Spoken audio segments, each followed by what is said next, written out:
During my very first week here at StashAway, Michele, who was the co-founder and CEO, did tell me that I like it when people agree with me, but I love it when people disagree with me. And I think that really encompasses what StashAway's culture is like. Hi, I'm Siewyee. I'm the head of People and Culture here at StashAway. Designing a work culture is as simple as coming up with a foundation of values that everybody in the company lives by. What's going to get the company through the good times and also the bad times is the culture.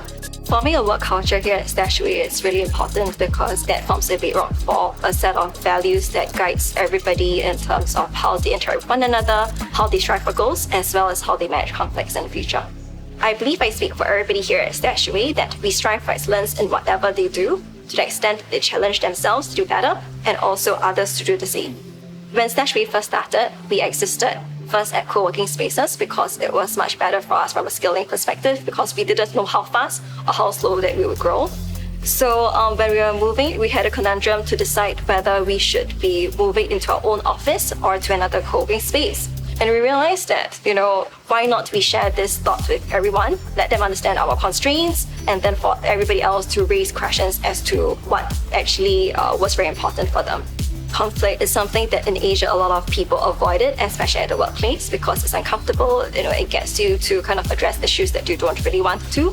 So just to throw it out there, here at StashAway, we love conflict. We're a very young company going through uncharted territory. It's very important for us to challenge one another's opinions, one another's ideas. So as a result, open communication, it's very important to guide one another through our thought processes, where we're coming from, because we're a very diverse team. I'm not just talking about nationalities, but people from different walks of life, people who have very different experiences. So rather than assuming, this person might be thinking this way, why not just lay out all the cards bare? And this is where you understand one another better and you could come to a better solution. During economical downturns, it's very common that companies might explore pay cuts or retrenching their employees on a mass scale. So to date, StashAway have not been doing either of that. But I've seen also companies within the industry doing practices that are not very open and transparent to the employees. Companies could leverage on the frequent town halls and communication channels to share with the employees what they have been doing well and not been doing well, so that in the event that retrenchment or necessary pay cuts needs to be done, it shouldn't come as a surprise to all employees across the company. If you're a young startup, one thing that you definitely need to instill in part of your culture is open and transparent communication. Does it sound like a no-brainer? Does it sound simple? Trust me, it's going to be really difficult to maintain as the company expands.